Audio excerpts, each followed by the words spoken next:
그런 대우를 많이 받아보지 않았기 때문에 가벼운 대시만 들어와도 크게 의미부여를 하고 쉽게 무너지는 경우가 많았다고 합니다.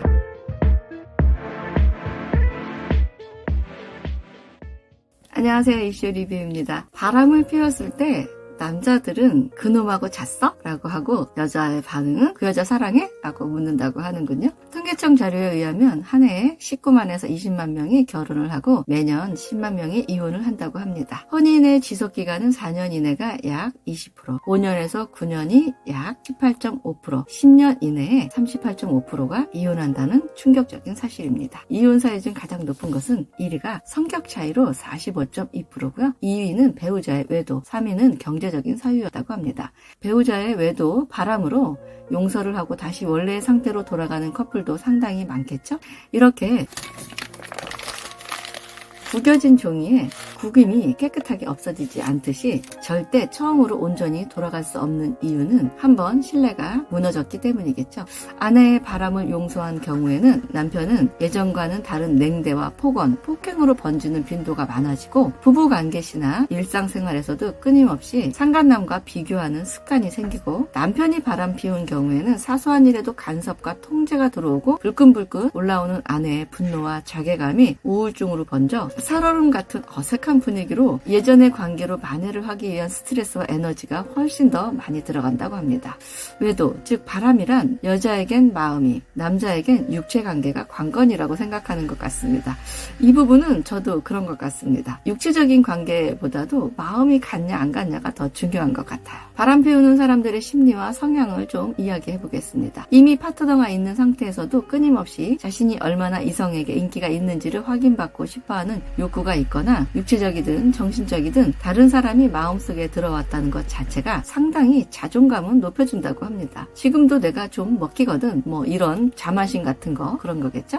저는 다행히도 단 한 번도 애인이나 배우자의 바람을 경험한 적이 없어서 상상이 안 되는 건 사실이지만 죽음의 고통 정도라고들 하더군요. 배신은 내 생활을 모두 레이더에 잡혀 감시당하는 일을 스스로 자처한 것이지만 어이없게도 시간이 지나면서 언제까지 내가 이래야 되나, 얼마나 더 사과를 해야 하냐며 오히려 적반하장인 경우도 있고, 명백한 증거가 있음에도 갖은 거짓말과 변명을 하면 그게 또 설득이 된다고 합니다. 그만큼 상대의 외도 사실이 충격적이면서 인정하고 싶지 않은 심리 상태에서 계속 가스라이팅을 당하다 보면 오히려 외도 당사자가 피해자처럼 느껴지는 상황까지 이른다고 합니다. 외도의 원인을 상대에게 전가시키기 때문이죠. 나를 외롭게 해서 그랬다느니, 집안에서 존재감이 없어서 그랬다느니, 여성 또는 남성으로 대해주지 않아서 그랬다고 하지만 시시한 변명이고 비열한 기망행위라고 저는 생각합니다. 학원 원장이 제자인 여학생에게 스킨십과 낯뜨거운 카톡을 주고받은 상황을 남편의 휴대폰에서도 고스란히 남아있었는데도 학원의 나쁜 소문을 막기 위한 관리 차원이었다고 하는 변명을 듣고도 그게 설득이 될 만큼 가스라이팅은 정말 무서운 것 같습니다. 바람을 피우는 것도 사람의 성향이겠지만 얼마든지 피울 상황이 돼도 절대 절제를 하는 사람이 있는가 하면 충분히 예상이 되는 상황을 일부러 만들어 외도를 하는 부류도 있다고 합니다. 쉽게 외도에 빠지는 사람의 성향을 외로움을 많이 탄다거나 타인에게 인정받고 싶어하는 욕구가 강한 스타일, 노출 또는 자신을 과시하는 걸 좋아하고 본인 스스로 상당한 자신감에 차 있는 경우에도 성욕이 항상 충만한 사람, 질투심이 많은 사람, 일상생활에 도덕관념이 좀 흐린 사람, 평소 승부욕이 매우 강한 사람, 사소한 거짓말이나 변명을 많이 하는 사람과 각종 모임이나 동아리 등에 가입되어 있지 않으면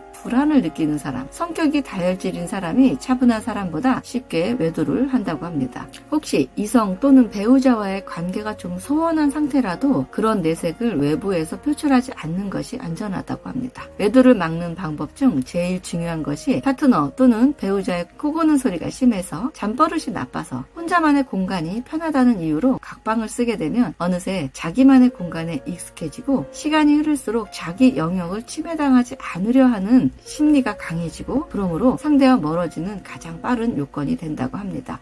왜냐하면 혼자만의 공간은 공상을 하거나 스마트폰과 음란 사이트 접근이 용이하고 자신의 민감한 감정의 변화도 배우자와 오픈하고 대화로 풀 기회가 현저히 떨어져 결국 타인에게서 허전함을 채우려 쉽게 동화될 가능성이 있기 때문입니다. 성경에서도 독신으로 사는 게 좋지만 성욕에 넘어질 것 같으면 결혼을 하고 결혼을 하더라도 하나도 서로에게 성적으로 거부하지 말고 기도를 위한 시간 외에는 부부가 떨어져 있지 말고 이혼도 하지 말고 꼭 이혼을 하되 재혼하지 말고 재혼을 하려거든 먼저 배우자와 하라고 할 만큼 하나님께서도 한 사람에 대한 정조는 인간의 기본 도리라고 생각하신 듯합니다. 재혼 커플의 결혼 만족도를 조사한 자료가 있었습니다. 인정하고 싶지 않겠지만 80% 정도는 재혼 생활에 만족하지 못하고 있으며 2번의 이혼이 두렵고 자신이 없어서 참고 살거나 새로운 배우자가 또다시 다른 사람과 외도를 하고 또는 먼저 배우자와 역바람을 피는 경우도 상당히 있다고 합니다. 헤어지고 나니 옛 배우자 또는 옛 애인이 그리워졌다는 거겠죠? 시차의 차이는 있지만 오차는 없다. 배신의 재현인 것 같습니다. 결국 바람은 오질병처럼 나쁜 습관일 수도 있다는 겁니다. 오늘의 결론, 원하지 않는다고 해서 벌어질 일이 일어나지 않는 것은 아닙니다. 모든 사람이 자기 뜻대로 되길 원하죠. 모두가 원하는 대로 되면 모두가 존재할 수 없는 세상이 됩니다. 제 채널은 구독, 좋아요, 알림 설정을 해도 배우자한테 혼나지 않을 겁니다. 오늘 배우자 외도로 절망에 빠져 있는 분들에게 희망이 되는 영상이 되었으면 좋겠습니다. 끝까지 시청해주셔서 감사드리고 다음 영상에서 뵙겠습니다. 고맙습니다.